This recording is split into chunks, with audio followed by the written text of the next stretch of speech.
People call me a YouTuber, they call me a food blogger, but I think I'm a storyteller.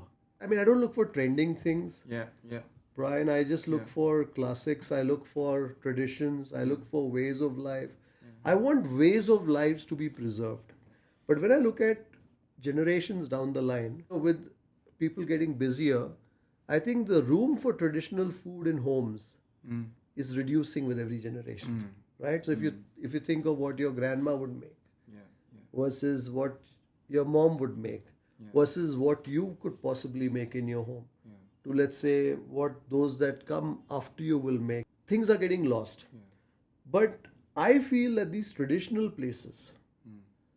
are going to be the only repositories where culinary traditions are going to be preserved. Why, hello there, food lovers, and welcome to The Hungry Immigrant. I'm your host, Abang Brian, a chef, food researcher, reality TV star, and a guy who believes that every dish tells a story. This is where we uncover the stories behind the flavors, the people shaping our culinary world, and the dishes that bring us all together. From hidden street stalls to Michelin-starred kitchens, we dive into tastes, traditions, and untold stories of food across borders. So grab a seat, bring your appetite, and let's feast on culture, one bite at a time. People call him a YouTuber, a food critic, or even a food influencer. But when I met him, I realized he's really a storyteller. A storyteller of Indian food culture, both grand and humble. The five-star and the roadside stall, the classic and the evolving. This week on The Hungry Immigrant, we journey to India with Kripal Amanna of Food Lovers TV, a man who's not chasing trends but preserving traditions. From wood-fired idlis to viral village biryani, from Mysore pak to modern mashups, Kripal doesn't just document food, he documents heritage. If you ever wondered what makes food more than just sustenance, this conversation will move you. So grab a plate and let's dig in. All right, so we're back for another episode of The Hungry Immigrant. I am in beautiful and incredible India. I am just so touched by the people here because the people I've met here are connections of connections of connections of connections. And the next person that we're bringing on to this show literally was recommended by someone we interviewed earlier on. And she was like, oh, you're doing this thing on food, right? You've got to interview this person. And she goes like, he has like 1.2 million subscribers on YouTube. I'm like, what? Who is this person? And I searched him up. The first thing I noticed is his hat. And I was like, wait, this is my old image. When I first started out in MasterChef Malaysia, I was the hat guy. And this guy is stealing my groove, right? And he's rocking the hat. I feel that whatever he's doing with Indian food and showcasing the culture, the food culture and heritage of Indian food, all sides of it, not just the traditional side, the modern side, the farm to table kind of notions. Everything is, I call people like this people who are safeguarding um, the ways of our food, right? We are with Kripal Amanna, who runs this channel called Food Lovers TV. It's always nice to meet someone who's passionate about food. Yeah.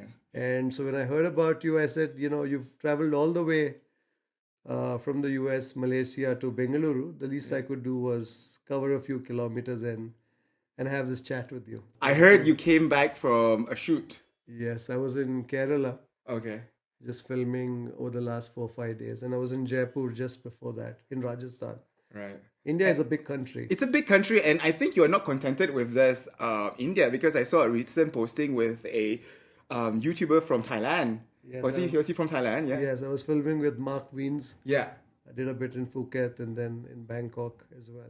The love for food connects people right across It does. borders. I don't know whether the right word is foodie, but I see a lot of people who are passionate about food, who want to make money out of food, especially from the new age entertainment side. Yes. But it's very hard to find people who are genuinely caring of our food ways. When I saw like the video with, was it the cows? You went to an organic farm, and then you went to like in Malaysia, you like to call it the kampong, like the village. The kampong, yes. I'm like, yes, this guy speaks Yes. my language. Yes.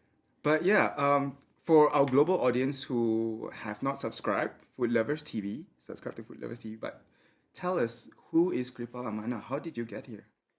So I grew up in Bombay. And Bombay is a melting pot of many cultures. Like, India is one country, many states, and many worlds. And all of that, many worlds, congregates in a place called Bombay. Everybody comes there. So growing up, I had a lot of exposure to different cultures, different parts of the country, etc. And then I was fortunate, after doing my MBA, to land a job with the Taj Group of Hotels, which is a big hotel group here, and was fortunate to work with them, and for about 10 years in different parts of the country. And that's really where my love for food, that's where my introduction to this world of food happened. Even growing up as a child, we're all exposed to food in different ways. So as a young boy growing up in Bombay, and my mother would have chores for us, and I was the oldest, so I'd have the toughest chores most of the times. So there was one chore where, a grinding stone. Okay. So we love our masalas here in India, right? Yes. That's the backbone of most things that we do. Yeah. Our masalas are complicated, involve many things that go into it, perhaps a little like your sambal. Yeah. And so you would have to hand grind it. And when I was doing that and all my friends were playing downstairs, I was like, why am I doing it? But somehow while doing it, the aroma of that masala or the various things that went in got ingrained in my mind somewhere, got imprinted. And years later, now when I explore food, right, suddenly it takes me back there.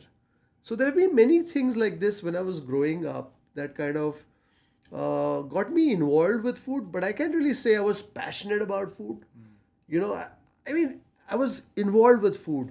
Right. But then I think when I worked with the Taj and all of that, I really started getting into food. I was with them for a decade. And then I got out because I loved food, travel, hospitality. And I wanted to do a magazine. I used to read a lot of foreign magazines. I used to read Bon Appetit, Gourmet, Australian Gourmet Travelers, Saveur.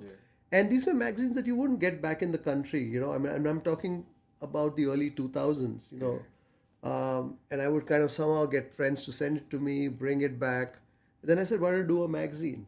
So I did a food/travel magazine. It eventually came to be named as Food Lovers. Okay. And that's what the magazine was called. We ran it for many years.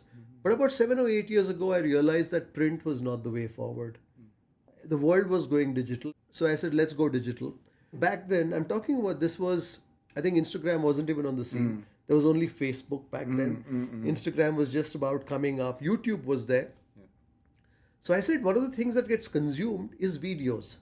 Because a video requires a very passive sort of a engagement.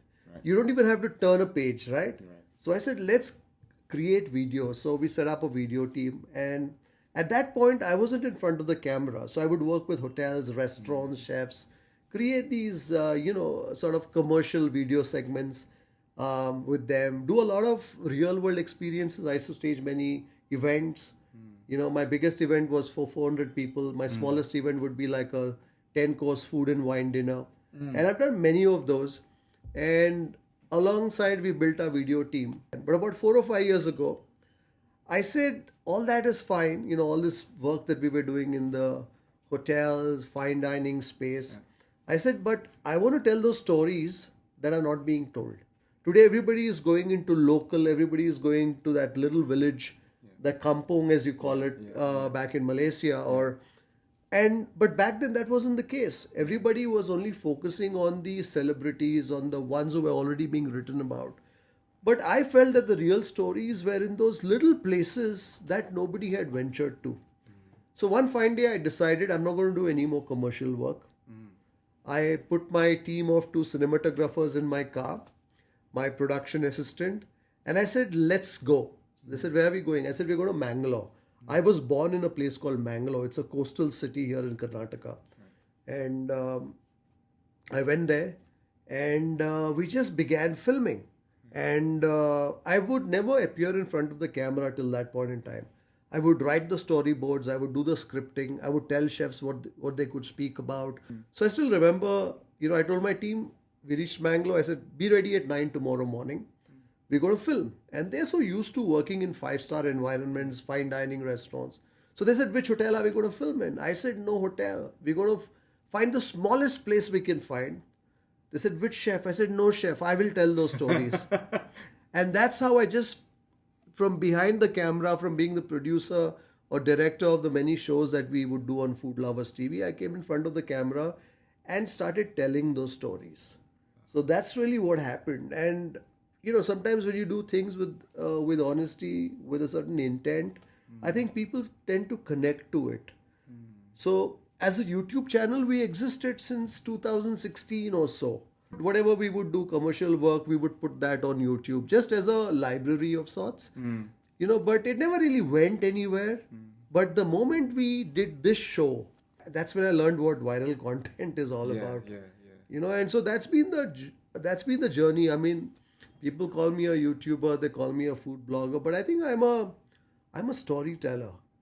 I try to find interesting stories, and I share them to the best of my ability. That's what I do.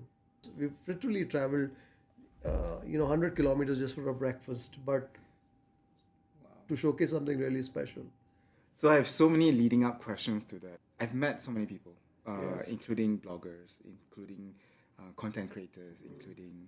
and I think the way I described you is a little bit different. That phrase that you said is exactly what I always tell people. I want to tell people stories. Yes. Right? It's not just about me. It's it's our stories, Yes. right? That makes us a cumulative us. Yes. Right? First, out of curiosity, what was that viral moment? So we were in Mangalore. We filmed, I think, 8 or 9 or 10 episodes. was that. So we shot this content. I had no idea. I mean, of course, I knew video making, but standing behind the cameras, Right. I never knew, whether I could speak to the camera or whatever. So this was the first time you were in front of the camera. First time I was in front of the camera, but I could speak and all of that because I would conduct these events, experiences, and all of that. So I knew I could speak and all of that, but I didn't know how the world would react to this. And I didn't think the world would react. I just thought, okay, here's my time to give back, to go out there and tell these stories because they deserve to be told. And that was the only intent. So we came back to the office, to the editing studios, and we started cranking out those videos one after the other. And that just kind of, Amazing. yeah. I mean, so it wasn't really, there was no, there was no calculated attempt at doing something viral, saying, okay, this is the template to how to do a viral video. I may have done about 1,000 videos. If you ask me now, how do you make a video go viral? I still don't know. Oh my god, he is giving me making me nervous. 1,000 videos to be viral. I ain't viral yet. I don't think I have been viral. This episode, I don't know what, but 1,000, a lot more to go, okay? But yeah, I think that's a story of grit, a story of true passion, because I think a lot of people feel that they're passionate about food, and I think passion doesn't die. But it has to be accompanied by discipline. It has to be accompanied by determination and sometimes disillusionment, I feel. You got to just believe, even though there's nothing to believe, that it will work one day, right? Yeah. My second question is, what was the most... I know you're probably going to say there's so many interesting stories, right? What is the most, personally, one of the most interesting stories that you have told or you have discovered? So more than viral videos, I look for videos that can create impact. And so there have been many like this. I remember I traveled to this little village called Halaguru, which is about 80 kilometers from where we are. I heard of this little hole in the wall sort of a village eatery, where they cook over a wood fire, no gas even. And they make something called idli. And they would make it in a bamboo container. So there was no mold or ramekin. Right. Back in the day, you basically used whatever material you had. So they would make it in that, and so therefore it was called a chiblu idli, which is basically, chiblu is the word for bamboo. We released that video a couple of weeks or 3 weeks later. Now this was a small little village eatery, perhaps no bigger than half of this room. Right. And so they would get maybe 70, 80 people through the morning who would come there. Now, when we released this video, suddenly over the weekend, there were 800 people who drove from Bengaluru all the way to that place. Wow. not very far from here is a place called Hoskote, about 50 kilometers from here, where there is a biryani called the Hoskote biryani. Now, this biryani is consumed at 5 in the morning. What? And there's a reason to that. Okay. So earlier, Hoskote was an industrial suburb. So, and it was also a place where truckers would stop. So when they begin their day early in the morning, they want a meal that will sustain them for the next 300 kilometers they're driving. Typically when you look at a lot of food always has a story. Correct. There's a reason. Today, a city slicker gets up at 4 in the morning, goes and has that biryani and wonders why are people eating this biryani. But that was the story. That was a tradition. Right. So we did a feature on that. The next Sunday, they only sell thrice in a week. The next Sunday, there was a queue there, a couple of kilometers long. So I look for stories that can create impact. Right. During COVID, there was this misconception that spread in this country that if you eat food from outside, you will get COVID. No, serious? Yeah, wow. Because of the fact that some delivery boy somewhere in the country had COVID and, because he engaged with somebody else and whatever. Right. All these restaurants, eateries were closing down, because people would not eat out. And so I kind of made it a point to go out there to many of these small places, speak for the care that they were taking, the hygiene measures, and then I think that also to a certain extent helped. I don't look for trending things. Yeah. Brian, I just look for classics. I look for traditions. I look for ways of life. I want ways of lives to be preserved. But when I look at generations down the line, with people getting busier, I think the room for traditional food in homes is reducing with every generation. Right? So if you think of what your grandma would make versus what your mom would make versus what you could possibly make in your home to, let's say, what those that come after you will make, things are getting lost. But I feel that these traditional places are going to be the only repositories where culinary traditions are going to be preserved. Yeah, you're right. Right? So tomorrow when my daughter or let's say her child wants to go and eat something that connects them back to their roots, it may not perhaps be at home. It will be at that one place that has sustained for 100 years across 4 generations, that is still committed to food like that, to traditions of the past. The young people who are listening to this will not like me saying this, but for me, when I debuted into the industry, same was the Facebook era, the YouTube era, before Instagram and before I think it's banned in India, TikTok, and all this really like viral stuff, and the word influencer came out. I'm so sorry, but a real influencer is exactly what you do. You are influencing in the way that you actually drive people to want to take action, real action, concrete actions that actually bring good to the society, right? And I think that word influencer has been used so loosely, but I think you and the work that you do should be the benchmark of what a real influencer does. No pun intended. My hat's off to you. If you're listening to this, watch the video and you understand why I'm saying this. Even like you're talking that like the way things are made, right? Like idli, right? Yeah. The one thing that I discovered here, which I was like so amazed with, they have like these idli steamers. You have to put the dough inside, right? The batter inside, which is like a shortcut version of the bamboo that you're talking about. Because if you keep on coming up with innovations, then tradition ultimately dies. And you brought up a very good point that these restaurants or these hole in the wall kind of places are really the gatekeepers of our traditions, right? Yes. And truly, honestly, your description of these places is exactly what I want this podcast to be. And I feel that no matter, I can talk to 1 million people and there's going to be 1 million things that we can preserve, because I think everyone's experience of culture and everyone's experience of food is their own experience. You may be my neighbor, but your experience of the food is a little bit different. Yes, we all have different tastes, right? Yeah. Different palates. Yeah. And so how, imagine Kripal before Food Lovers TV and then Kripal now. How's your work with food and Food Lovers TV and all these adventures that you've taken? change your perception on food? Even today, every single day, I'm discovering something new. I think when you learn to truly appreciate food, it makes you tolerant. It makes you open to ideas that are not necessarily in the realm of your comfort zone. You know, a true food lover will be embracing of change, other ideas. And if I've changed as a person in this whole journey, it's about learning to be open. I was in Rajasthan last week. I was in a place called Jaipur, and Rajasthan is known for all the palaces, the Maharajas. Rajasthan, the land of the king. So I went to this place called Navalgarh, which is 4 or 5 hours away from Rajasthan, and they have all these beautiful havelis, old traditional homes that have been kept through generations. And in Rajasthan, there's a dish called dal bhati churma.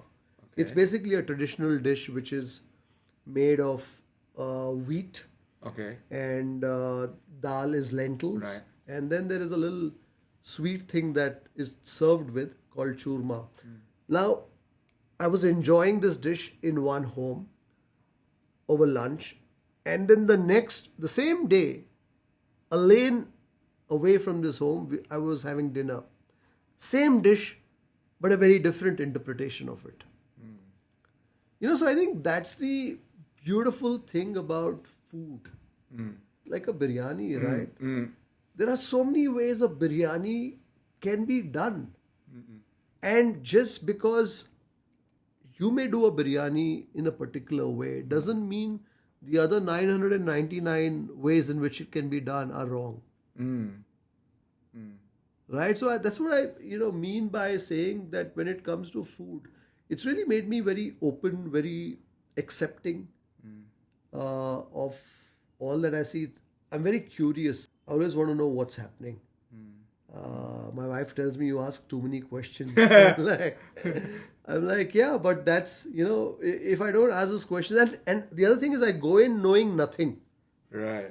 I mean, today, when I look at it, from the day that I joined the Taj group of hotels to now, it's 30 years. Wow. Right? But there's so many days that I'm still humbled by the fact that I don't know that. And that's what I love about it, right? That hunger in a literal sense. Not just in terms of the food, but also in terms of what goes into its making. Well, the next time after this, if you still want to see my face, when I come back, can we have another conversation? You know what I'm saying? Because now, in general, when we touch base with a person for the first time, it's very general, very surface. And we are not even focusing on one specific town. For example, if we talk about Chennai or we talk about Bombay, like just one specific town, there's so many more things to talk about. And now we're just actually going over the surface, which I really want this to be just, first of all, the first taste of India. Sure. And one of the things that I'm here to debunk and to stop people from thinking that way is the fact that Indian food is not Indian food. Like in the sense that people just think Indian food is one thing. You know very, what I'm very saying? far from the truth. See, India is blessed with everything that you can have. We have the ocean, we have the desert, we have the mountains, we have the greenlands. We have everything that you can possibly want in terms of geography. And therefore the foods too vary. Right? So it's very easy. I mean, all that I tell people when they're visiting from outside, be open. Be open to tasting something new, something different. Yes, we all have our palates. If you come to Bengaluru and you say, okay, fine, I don't have a spicy palate, but I still want to taste a biryani. I would probably get you to taste something called a shadi ki biryani here, which is basically a wedding biryani. Oh, okay. Which is a biryani that is made usually during Muslim weddings, Okay. which is milder Okay. in the spices that go in. Okay. But if you come and tell me, you know what, I want a real spicy biryani, Yeah. then I'll get you a donne biryani, which is basically a biryani that is served to you in a donne. A donne is something like a boat, a local word for a boat, which is fashioned out of dried banana leaves. So when you take that biryani out of the pot and you place it in that dried banana leaf container, which is called a donne, something happens between the heat of the rice and that leaf. That leaf, which is dry, suddenly moistens, suddenly softens. It transfers a bit of its character to that biryani. But that biryani is still spicy. So if you like spice, I'll take you to have that. So I think that's the whole point about understanding your tastes, your palate, and then presenting to you a certain facet of our local cuisine that you will appreciate. In a nutshell, whatever you want, India has it. We do. We do, right? I think you do. I think you do, yeah. I mean, a breakfast. I mean, if you want something which is very mild, I'm light. dosa all day, every day. Yeah. Idli all day, every day. Idli is probiotic. It is. It's, and I just thought, I when I came here, I did not know, and I didn't think of it that way, because when I think about fermentation and Asian food, the first people I think about are the Koreans. And this was so funny because I actually, in my own culture, so I'm Malaysian Chinese, and there are also a lot of fermentation in our foods, even our fish sauce, even so much fermentation that I think needs more attention. Yes. And I heard, like, okay, so the dosas, even the dough, the batter is fermented. It's fermented. And then some fish curries, apparently, right? Which tastes better the next day. Yeah, exactly. That's why I was like, really? Yeah. And they're kept in that clay pot and nothing happens to it. Wow. And that's when the flavors deepen, right? So this is the thing that I also love when I talk to people like you. You make us realize that food really does connect us, in the sense that, because I am traditionally French trained. So, you know, all this Western chef will be like, you've got to rest your food. But we've been doing that all this while. I think we should have more pride and more respect for our food. At the end of the day, when you look at what you are, it's the food that you eat, apart from, right? I mean, it's life sustaining. Where I read it somewhere that you said one of your biggest belief is that food is just beyond sustenance. Yes. Right? That is like one of the philosophies that I truly believe in as well. And like this conversation proves it, that we are connecting over food. These two people who wear similar hats. Yes, similar. from I used to wear a hat exactly like that. It's fedora style thing. I did that because I also had a bald head. Really? Okay. And I started cooking for my father, who had cancer. And so I shaved my head, and I felt the same way. It's cold, and then it's hot, and I didn't know what to do. So I used to wear a hat, and it really reminds me of my father, who is no longer with us. But that's the reason why I started to cook. And that's why I feel this deep connection with food, because I saw how food plays such an important role in nourishing not only the body, but your mind and your soul. When he ate things that made him feel at home, he could go to those treatments with a bigger heart. He felt braver for whatever reason, right? So it's just more than just sustenance, and it's just more than just feeding your body. I can only imagine the pain, the sadness. And there have been times when people have written to me with there have been people going through cancer treatment who cannot eat, and they're going through a very, very difficult time. But just watching me present that food and eat it was almost like I was eating for them. You know, that somehow made their palates moist. You know, so although they couldn't taste it physically, but they were relishing it through my eating it and describing it. And I think that's the other thing with food. We sometimes underestimate its importance in our lives. Today, one of the biggest gripes that I have, and I tell this to even some of my team members, will be filming. And you know, the good thing when you're filming with me is there's always great food, right? So I finish my filming, and then there's food, and the team is sitting there and eating. But when I look at young people today, so they're with their phones, so they've got this delicious biryani that's got a history that spans 5 generations, and they're like, we fail to give it that importance. You know, that's what I tell people. People tell me, how do you describe food so well? Do you go in with a script? I said, I only react to stimuli. Right? If I drink this water, I'll respond to it. But all that I do is I pay attention to it. When you pay attention to a person, you appreciate that person a lot more. And I think that's the same relationship we should have with our food, because after all,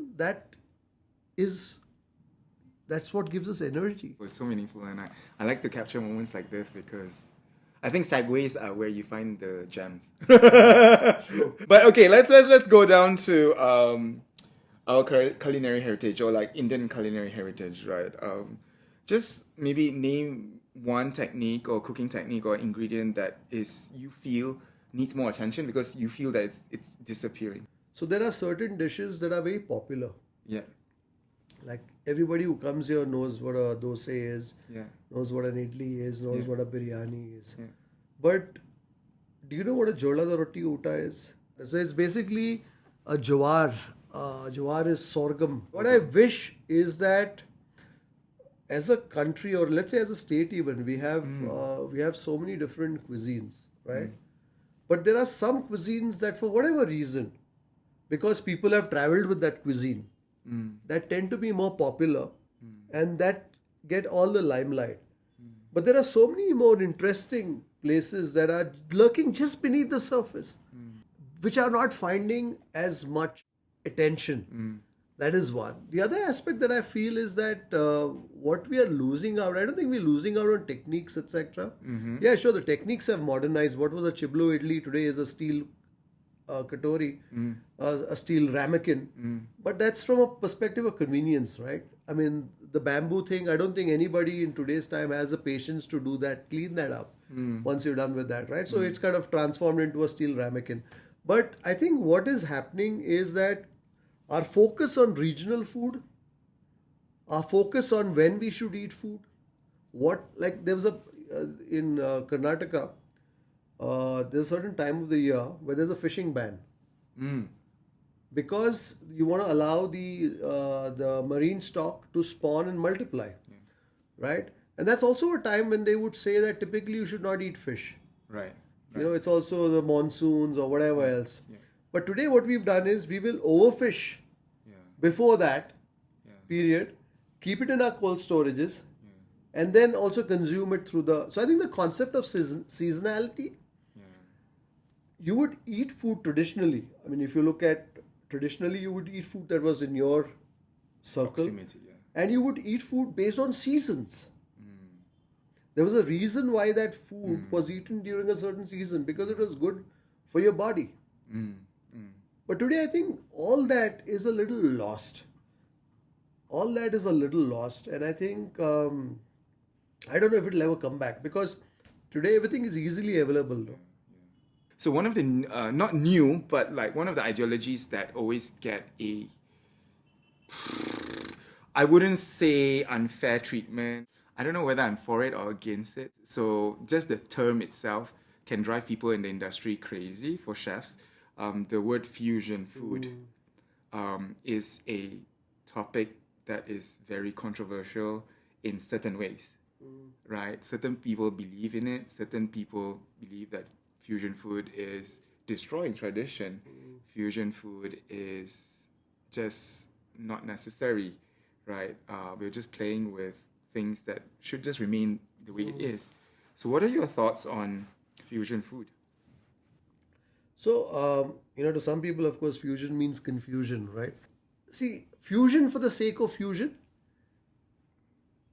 without understanding the basics of the dish, I think usually the results of those experiments are the sort that, you don't really think about, are not really memorable, right?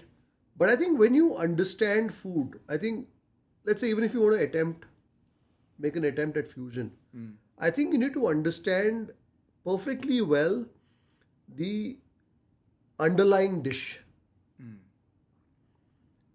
Right? Let's say you take a idli. Now, if you understand the construct of an idli very well, what an idli should be about, what is the, how do you make it, the batter that goes into it, the fermentation, all that. That is the first stage. Now you understand, okay, fine, this is what an idli is, this is the breakup, whether it's of the lentils, the urad dal, or let's say the rice and all of that. Once you understand that, you can build on it if you want to. But if you say, I'm going to create like a fusion dish with an idli, at least get the idli right first. Gotcha. Burn. At least get the idli right first. Yeah. And I feel that somewhere, food also should evolve a bit. Right? Food also should evolve a bit in keeping with times. If you were to say, okay, all food should exactly be what it was 100 years ago, that's not possible. Right? And today, for instance, I bought you some sweet. Kripal has brought this because he saw the questions and it was about fusion and innovation, and you thought that this would be a good example. Yeah, Chain. it's like a sweet chain here in Bengaluru in Karnataka. Okay, so a very big shout out to India Sweet House. This is called Mysore Pak. Mysore Pak. Okay, so this was, of a city called Mysore, which is about 140 kilometers from here. Okay. So this was a dish that was originally invented in the palace kitchen by a cook called Kakasura Madapam many years ago. Okay. And basically, in Kannada, the word paka means a sugar syrup. Okay. So because it was invented in the royal kitchens of Mysore, not invented, it was made, Right. one of those delicious accidents. Yeah. Okay. Right, so the Maharaja said, call it Mysore Pak. So it's basically a very simple sort of a dessert, which is gram flour, cooked in a sugar syrup, and with loads of ghee, clarified butter. Welcome to India. Yes. Land of the ghee. So this is called a Mysore Pak. It's a traditional sweet. Do you want to taste a bit? It's very soft. It's very soft. Yeah. Place it in your mouth. It melts in your mouth. That's not too sweet because hi Cordon Bleu, I'm your pastry chef. I really love sweets, but I don't like it when things are too sweet. And when you're describing it just now, I was like, holy Lord, what am I going to put? With sugar syrup. But this is so like a balance because of the gram flour. It's Because of the gram umami. flour. That's right. And then it's soft and the ghee is not overpowering. Now, ghee is clarified butter, right? But I think the quality of clarified butter is very important. It is. I think there are certain ways when you do it and you don't take care of the clarified butter, it has this smell, but this doesn't, and it's not too sweet. In India, we use a lot of ghee. So ghee is actually very good fat. So that's the traditional, right? Now, this same sweet company has created what they call, and this dish is created by India Sweet House and a very famous, I must give credit here, culinary presenter called Sihi Kahi Chandru. He's a culinary presenter here in Karnataka, and he has this cooking show. So he created this for India Sweet House, and Sihi Kahi also means sweet, bitter. Chandru is his name. Oh, okay. So Is this his real name? yeah, I mean, Well, if you name a child like that, what do you think it's going to be, right? and then this dish is an interpretation of the Mysore Pak, Okay. but this was created more for, let's say, the younger generation. This is a dessert that goes back over a century, timeless, loved by everybody, young and old. But they said, let's say if you want to create something out of that for the generation of today, so they've embellished this Mysore Pak a bit. So what I want you to do is I want you to just pull a bit, taste it. Okay, so like just visually, what I'm looking at, it looks like the Christmas fruitcake, right? Like a Christmas fruit cake. It's got nut. So if you had a Mysore Pak that married a fruitcake, like a Christmas fruitcake or pudding, it'll be this. I was just filming this on a show the other day, and my description was very close to what you said. Oh, yeah? I said the Pataka Pak. Pataka means a cracker, an explosion. The Pataka Pak is what happens when a Mysore Pak goes on a world journey, meets many people along the way, assimilates all those influences into its own, and it comes back as a Pataka Pak. To me, this is evolution. Yep, I still can taste the Mysore Pak there. You can see the connect, yet this isn't something that's just been put together. It all works. It So, does. so for instance, this has also some milk solids that gives it that very rich sort of a texture. Then, of course, it's embellished with tutti frutti. There's nuts. There's The fruits, the dried fruits, there are some. I'm not sure what fruits they are. Like a Christmas cake, there's like fruits that are a bit more sour. That's a little bit more sweet, and then again there are like nuts in it. yeah. So it's like very balanced per se. But I really do feel like what does pataka means again? Pataka means an explosion. Yeah, exactly. Also means a cracker. Oh, cracker. Okay. So like that's what I feel in my mouth. It's an explosion. But I would feel that something like the pataka is something that I would do once in a while. Yeah. And I would still go back to the old one because that feels like comfort to me. I don't know. This is the first time I'm having it, but it feels like it's comfort. That's right. So I think so. The classics are here to stay. They're not going away anywhere. But if you want to make an interpretation, understand this first. I got you. I got You what know, you're so trying to say. Yeah. that's my whole philosophy with respect to fusion. To me, fusion is not just a random placing of things together on a plate. If you've got 3 things on a plate, each one of them has to have a purpose in how they complement each other or contrast with each other. But there has to be a purpose. If something is rich and creamy and there's another element there, just to have a little bit of acidity that cuts through that fattiness, then that works. Yeah. Yeah. Right? So there has to be thought. And you have never been a chef. The way he describes it, I'm like, yeah, yes, chef. I was gonna say yes, chef. I was like, yes, chef. You know, food is all I know for the last 30 Yeah, years. yeah. And like I said, I've asked a lot of questions. Yeah. I've been privileged to meet a lot of chefs along the way. Awesome. A lot of people who love food. And, food is one topic where if you love food and I love food, and we can sit here, we've met each other for the first time, but we can talk and talk and talk. Yes, exactly. My producer, she's doing that. Like, wrap it up, guys. Wrap it up. I've enjoyed tasting the food that you brought. I've also got food for you to taste. Wonderful. But before that, just one last question that could probably help people listening today. We are very much about traditions and the way we used to eat and our food ways, right, and our culture. How do you think practically, concretely, what are the steps everyday people can do or take to help preserve our food heritage? I think just be more mindful of what you're eating. And this is what I say. When you eat, make that eating an event. And automatically, you will start thinking more about it. You will start thinking more about what could have been done to make it better. What could have been done to nourish you more. I just say when you eat food, keep that phone away. Converse with somebody about that food. Just focus on that food. Let that food be the main event. See, we all have certain backgrounds that we come from. Right? Today we may live in a modern city. But let's say 20 years ago, we may come from a home where traditionally things were made in a certain way. When you eat that and you're mindful of it, it automatically will connect you back to some of that, right? So I just say be mindful. Just be mindful. I think it's so simple, but it's so meaningful. It's not that complicated, and it's a step because sometimes when we talk about preserving cultural heritage, people get lost because it's so like different people can describe different things in length, and it becomes like something that is like they can't connect with. But this is just something simple that everyone can do, right? And in saying that, I would like to invite you to be mindful with me in our next segment of our show. So let's go to the Sambal Survey.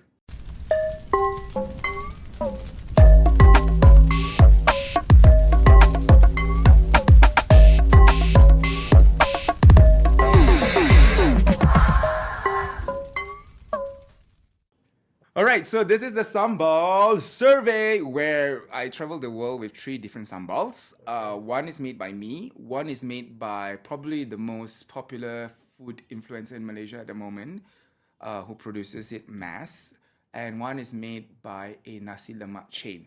Nasi lemak, our national dish, fragrant coconut rice with Sambal is one of the main condiments for that dish.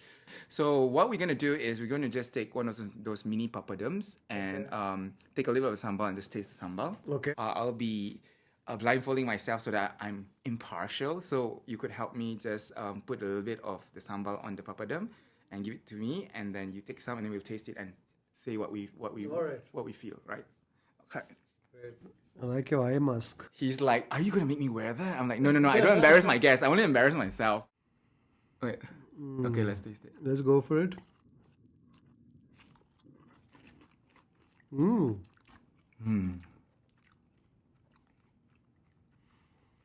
has a certain sweetness to it. Traditionally, sambal is a little bit sweet. And a little sour too.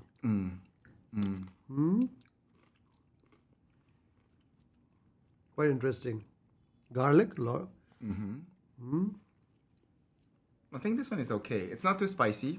It's quite balanced. Sweet, sour. It's more on the sweet, sour, little. The spiciness is there only in a little bit of there's gentle. I'm feeling the gentle tickle of a little bit of heat on my tongue, on the side of my tongue. And I think this one has a little bit of a. If you smell it a little bit, it's got a little bit of a. Smells like the sea. I think it's got like prawns, dried prawns. I think this is the one. The shrimp paste? Yeah, it has belacan. Oh yeah, the shrimp paste. Okay. Oh. This is a little more pungent.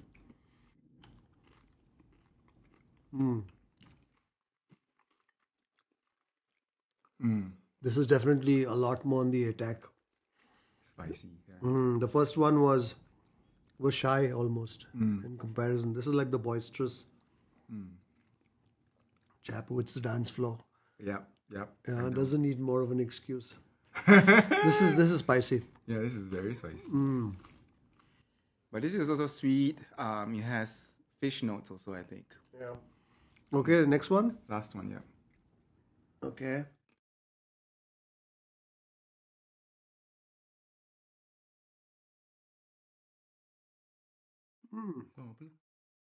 So this is by far the spiciest. Yeah, by far the spiciest. Also, what I feel is that these ones may have probably aged a bit. This is still very fresh comparatively. So therefore the tones are a lot harsher. Yeah.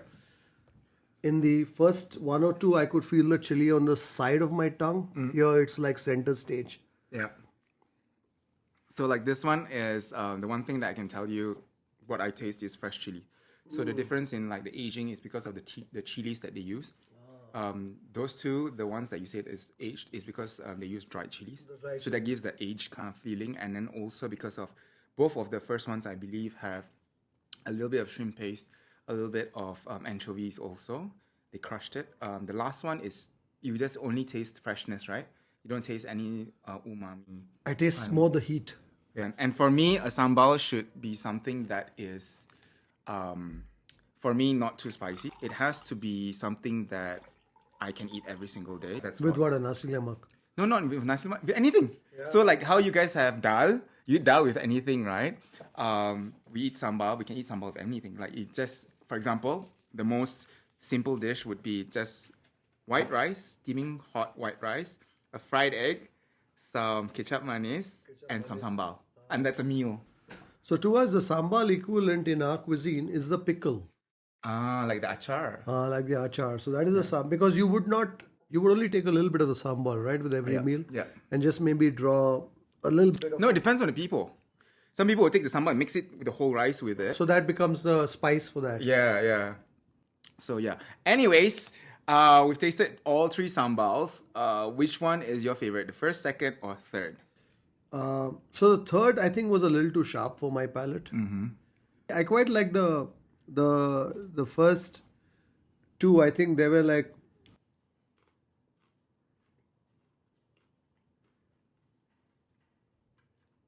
He is really serious about this Does tasting. that have garlic?